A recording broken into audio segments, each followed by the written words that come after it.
Assalamualaikum semuanya. Chapter 1 The Legend of Yao Lao.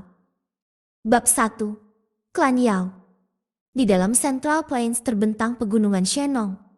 Saat senja, cahaya api menyala di awan. Pegunungan ini membentang bermil-mil, dan sebuah kota yang ramai dibangun di atas gunung tinggi tertentu. Puncak gunung telah diratakan oleh orang-orang dan kota metropolis besar yang memancarkan udara energik telah dibangun di atasnya. Ini adalah tanah leluhur klan Yao, di mana kebanyakan orang memiliki nama keluarga yang sama Yao. Hanya ada beberapa pengecualian untuk ini, seperti murid, hubungan dekat, atau beberapa kerabat jauh. Tidak peduli asal mereka, untuk dapat hidup di tanah leluhur klan Yao, berarti kamu memiliki hubungan yang tak terbantahkan dengan klan Yao. Namun beberapa hanya akan dianggap sebagai anggota cabang. Klan Yao, salah satu dari 8 klan kuno. Nama klan mereka berarti obat, dan mereka bisa dianggap ahli alkimiawan terbaik di bawah langit. Kemanapun kamu pergi di klan, jika anggota klan bukan seorang alkemis, maka orang itu setidaknya tahu 1 atau 2 hal tentang alkimia dan pil penilaian.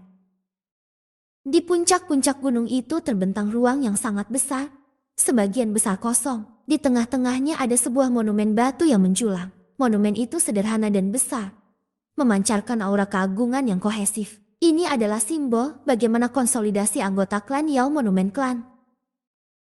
Monumen ini dianggap sangat penting bagi klan Yao. Hanya anggota klan paling terkenal yang bisa memiliki nama mereka, bersama dengan nama orang tua mereka, diukir ke monumen klan. Ini adalah kehormatan tertinggi mutlak bagi mereka. Bahkan ada pepatah di antara anggota klan, meninggalkan namamu di monumen klan, kematianmu tidak akan sia-sia. Melihat monumen klan, keempat sisinya menunjuk ke bagian yang terpisah dari klan. Aula leluhur, aula tetua, sekolah klan, dan perbendaharaan klan. Tepat di bawah puncak gunung adalah cincin bagian dalam tempat para anggota garis keturunan utama berada. Tepat di bawah adalah rumah-rumah anggota klan yang memiliki prestis dan kekuatan besar untuk tinggal di sana. Dari daerah ini, muncul banyak semburan aroma obat terkonsentrasi secara sporadis. Di bawah kaki gunung adalah tempat anggota biasa klan tinggal. Bangunan-bangunan di sana tidak begitu menarik. Mereka tampak seperti bangunan dan jalan kota lainnya. Di satu jalan, sekelompok anak berusia sekitar 7 tahun sedang bermain permainan alkimia. Meskipun itu tampak seperti permainan, mereka semua mengucapkan kata-kata formula pil yang sebenarnya. Tak satu pun dari mereka dibuat-buat. Sementara anak-anak bermain dengan penuh semangat, sekelompok pria jangkung berjalan dari jauh. Saat mereka berjalan menuju suara tawa, matahari terbenam menyebabkan bayangan mereka tumbuh lebih lama dan lebih lama. "Ah, kamu masih bermain di luar, pulanglah untuk makan malam." Anak-anak menjadi lebih bahagia dan melemparkan diri ke arah sekelompok pria. "Ayah kembali." "Ayah, kemarin aku belajar tentang pemurnian pil di sekolah klan." Ketika anak-anak melihat ayah mereka datang ke arah mereka, suara-suara muda mereka menjadi lebih gaduh. Para ayah dengan tertawa mengangkat anak-anak mereka masing-masing ke pundak mereka. Di antara anak-anak itu ada seorang bocah lelaki berusia 5 tahun yang tampak sangat tenang. Tetapi tangannya menggenggam tangan ayahnya dengan erat. Kehangatan dari tangan ayahnya memberinya perasaan bahagia yang sederhana. "Apa yang terjadi? Chana, apakah kamu nakal lagi dan membuat ibumu marah?" Anak itu menundukkan kepalanya. "Ibu marah? Dia bilang dia tidak akan mengakui aku lagi." "Ayah, kamu akan membujuk ibu." "Benar." "Haha, tentu saja. Ayo pergi. Kami duo ayah dan anak bersama-sama pasti bisa memastikan bahwa ibumu akan membuatkan kami makanan yang enak." Yao Huo tertawa memilih anaknya, menempatkannya di atas bahunya. "Yao Huo, anakmu nakal lagi." Seorang lelaki kokoh datang berjalan dengan seorang anak yang agak gemuk di bahunya yang juga berusia sekitar 5 tahun. "Ayah, Yao Chen menggunakan vas bunga favorit bibi sebagai tungku pil." Anak gemuk itu melaporkan dengan keras. "Batuk, Chan'er, bukankah vas bunga saladan itu?" Yao Huo bertanya dengan batuk, alisnya berkedut. Yao Chen menunduk. Tangannya menelusuri kepala ayahnya dengan gelisah. "Ibu benar-benar tidak akan mengakui aku lagi. Dia benar-benar tidak akan pernah membuatku kaki ayam untuk makan malam lagi." "Ceti itu benar, maka semuanya sudah berakhir untukmu." Ho tua, bukankah itu hadiah pertama yang kamu berikan kepada istri kamu, Yao Chen? Tunggu saja untuk dihukum. Tawa pria berotot itu membawa si gemuk. Hem, jangan macam-macam. Luo Bing, jangan mencoba menakuti anakku. Chana tidak takut. Dengan aku sebagai ayahmu, aku pasti akan memastikan ibumu membuatkan kamu kaki ayam untuk kamu makan. Si gemuk itu dengan lantang bertanya, Ayah, apa itu kaki ayam? Mencicipi hal-hal buruk, pulang dan makan roti daging. Ya, roti daging pastinya yang paling enak. Si gemuk itu menganggukkan kepalanya seolah-olah dia mengerti sesuatu. Yao Ho menatap Luo Bing dengan pandangan sebal. Luo tua, lebih baik kamu mencari anak yang berbeda. Yang ini masih sangat muda, tetapi kamu sudah bersedia membiarkannya melakukan apa saja. Luo Bing balas menatapnya. Hem, kamu tidak mengerti apa-apa. Terserah, ayo pulang. Yao Ho tertawa berkata, kami pergi sekarang. Jangan lupa guys, mat dulu di subscribe. Yao Huo dan Luo Bing jelas merupakan pemimpin kelompok ini. Begitu mereka memberitahu semua orang bahwa mereka akan pergi, semua orang tertawa menjemput anak-anak mereka dan mulai berjalan pulang. Keduanya sebenarnya tetangga, jadi mereka mulai berjalan pulang di sepanjang rute yang sama. Nama anak yang gemuk itu adalah Luo Shu, dan dia terus mengobrol di sepanjang jalan entah tentang kemalangan Yao Chen saat ini, atau mengatakan hal-hal buruk tentang kakaknya, Luo Shan. Tetapi setiap kali si gemuk akan berbicara tentang situasi Yao Chen, dia diam-diam akan melirik ke arahnya. Cukup jelas bahwa dia berusaha mendapatkan perhatian Yao Chen. Namun, Yao Chen tidak mengambil hati apapun yang dia katakan. Bahu ayahnya sangat lebar dan dia merasa sangat nyaman. Andai saja ibunya tidak marah padanya, maka dia akan merasa lebih baik. Ketika dua putra ayah akhirnya tiba di rumah, Yao Chen melompat dari bahu ayahnya dan mengumumkan, Ibu, ayah sudah di rumah sekarang. Sosok cantik keluar dari rumah dengan ekspresi mulut terbuka yang terkejut. Namun ketika dia melihat Yao Chen yang cemas mencari untuk melihat apa yang ada di dalam dapur, bibirnya melengkung sedikit ke atas dalam senyum. Dia dengan cepat mengubah ekspresinya dan memasang tampang marah palsu. Hem, kamu akhirnya mau pulang ya? Yao Ho mengedipkan mata ke arah Yao Chen. Haha, aku agak lapar. Apakah ada kaki ayam untuk makan malam? Kaki ayam yang dimasak oleh istri tercinta Yao Qing adalah yang paling lezat di seluruh dunia ini. Bukankah itu benar, Chana? Kaki ayam ibu adalah yang paling lezat. Yao Chen segera mengangguk. Satu penipu tua, satu penipu muda. Hem, siapa saja istrimu tercinta? Tentu saja kamu. Yao Ho dengan polos mengedipkan matanya saat tangannya dengan penuh kasih sayang memegang Yao Qing yang masih memasukkan amarah. Ayah, aku lapar. Yao Chen tidak tega menonton ini lagi. Perutnya setuju dengannya dengan mengeluarkan suara gemuruh. Lupakan, mari kita makan. Yao Qing tertawa, amarahnya berubah menjadi senyum ketika dia berbalik dan membawa dua ayah anak ke dapur. Meja makan diisi dengan piring yang ditutupi mangkuk. Segera setelah mangkuk diangkat, bau yang luar biasa kuat keluar dan menyerang hidung mereka. Oh, ibu adalah yang terbaik. Yao Chen tampak sangat senang, dia merasa seperti dia bisa terbang. Katakan bahwa ibu adalah yang paling cantik. Wanita semua suka mendengar pembicaraan semacam ini. Yao Ho tertawa kepada putranya. Ibu adalah yang paling cantik, paling indah. Yao Chen belajar dengan sangat cepat. Kamu tidak takut mengajari anakmu hal-hal buruk?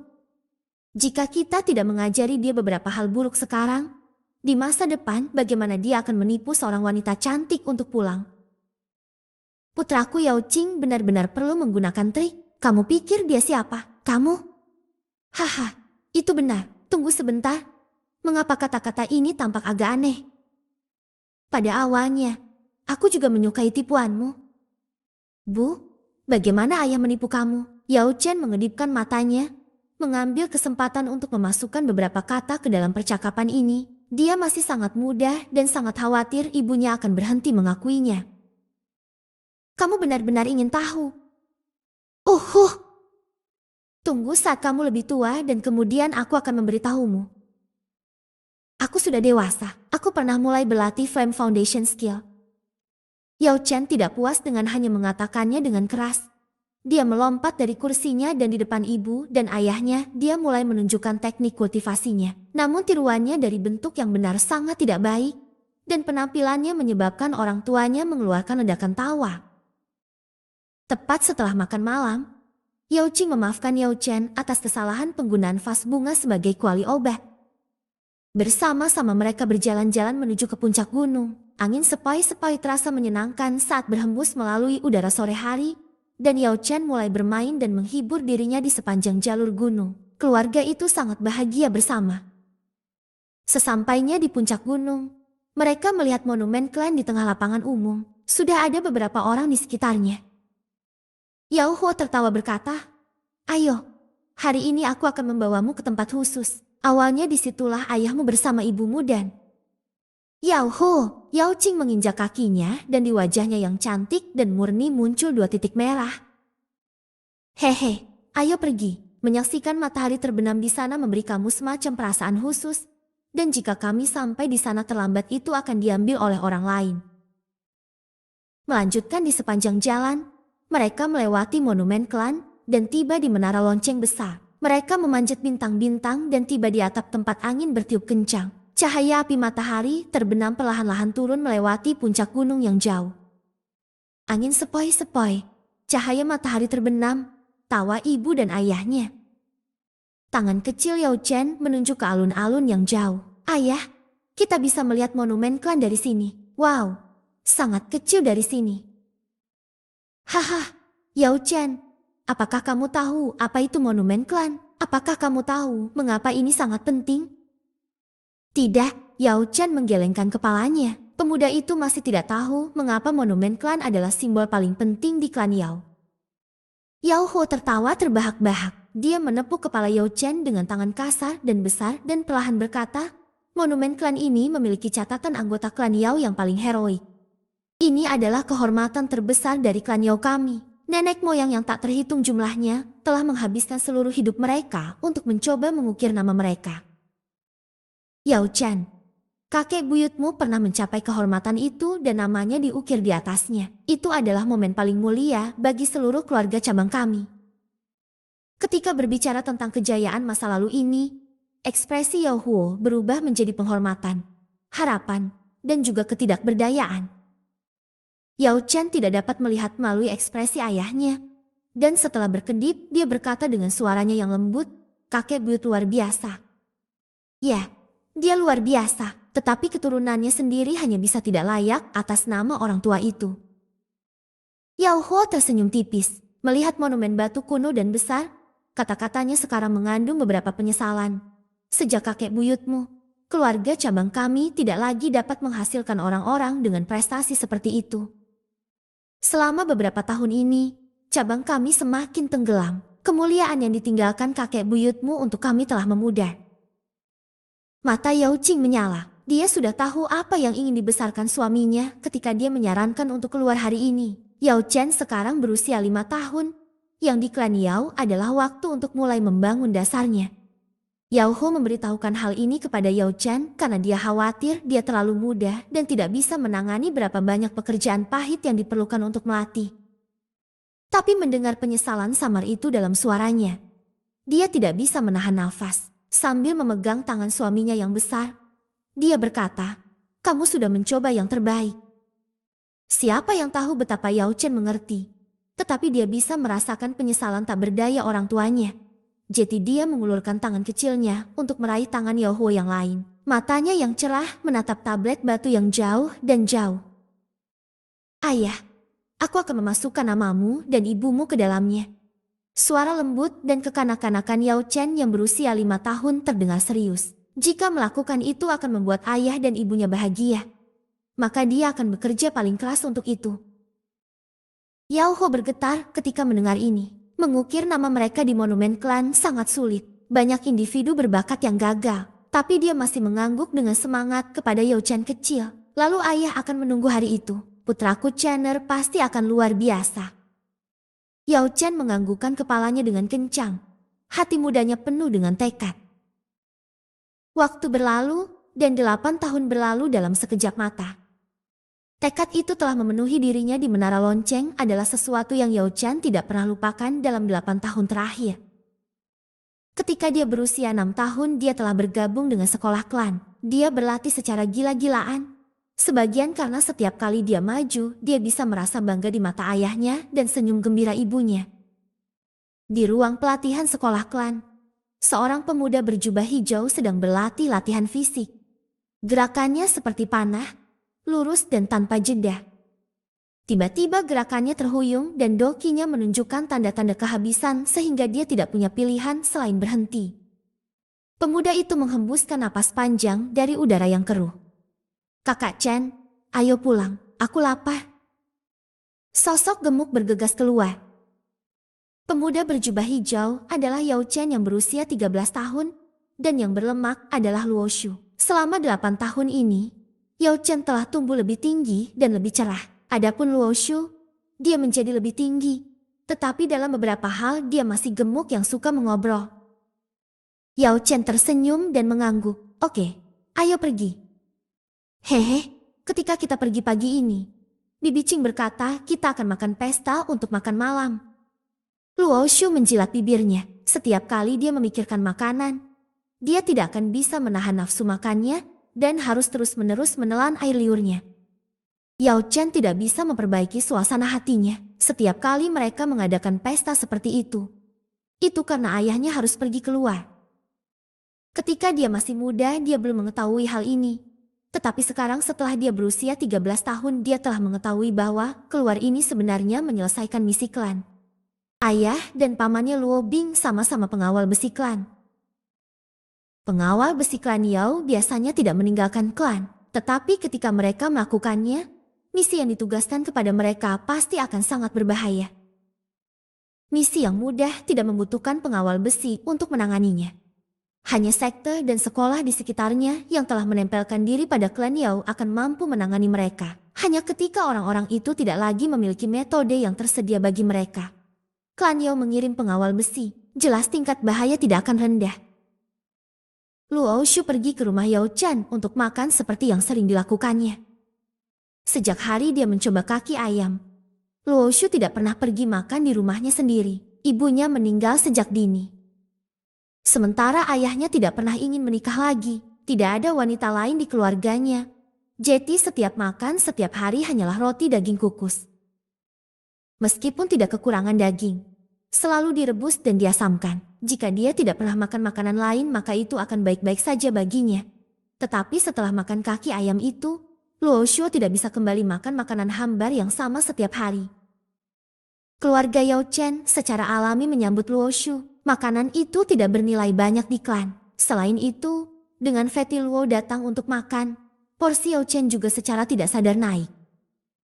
Setelah makan, Yao Ho menepuk bahu Luo Shu dan berkata, "Luo Shu, pulanglah sedikit lebih awal hari ini."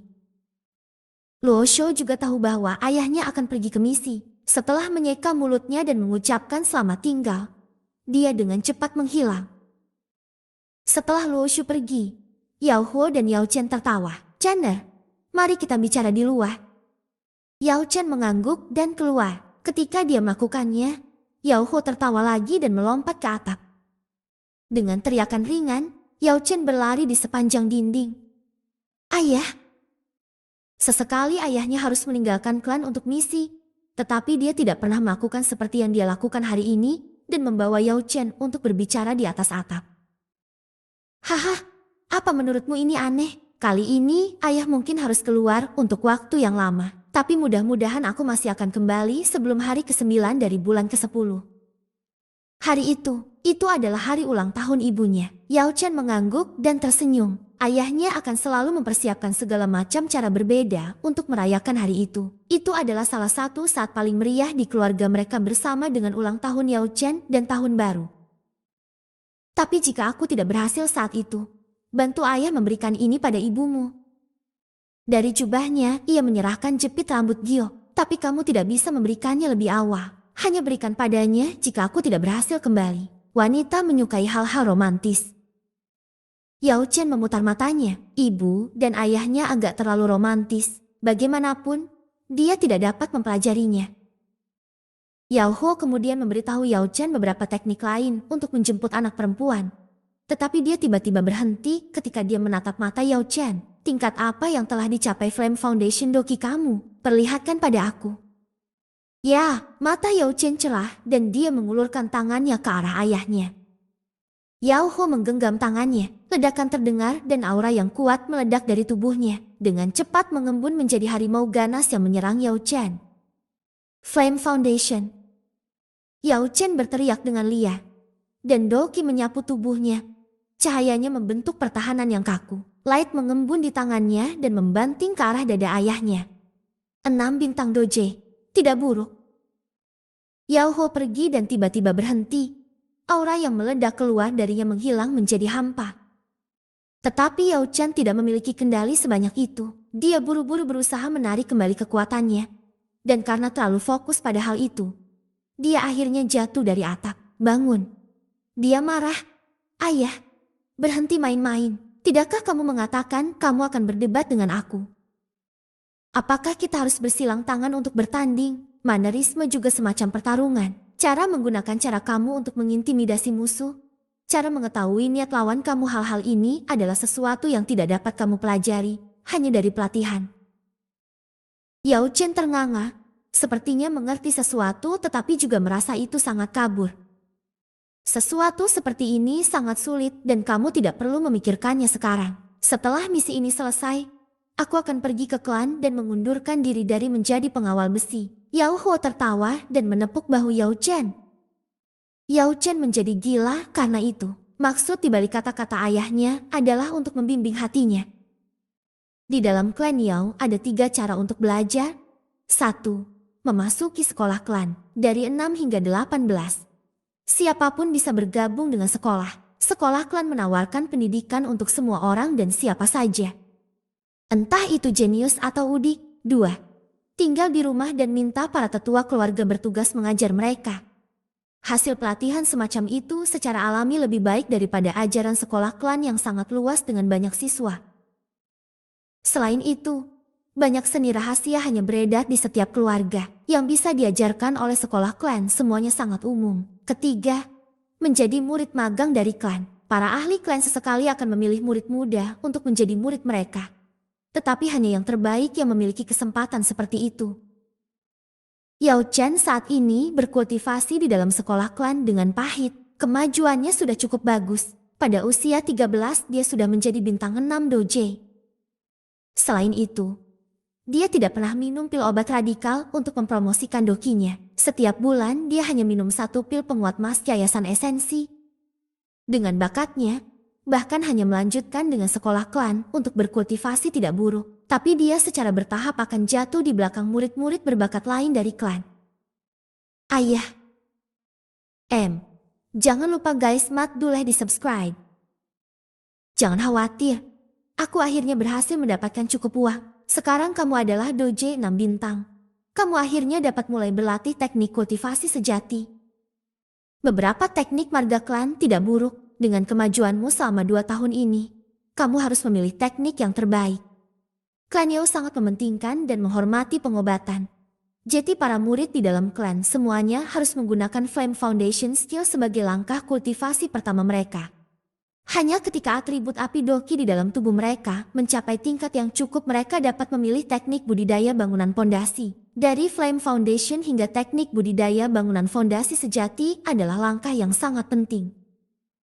Tapi ayah, teknik terbaik membutuhkan terlalu banyak. Yao Chen sudah mempersiapkan diri untuk memilih teknik yang tidak memerlukan terlalu banyak obat tambahan.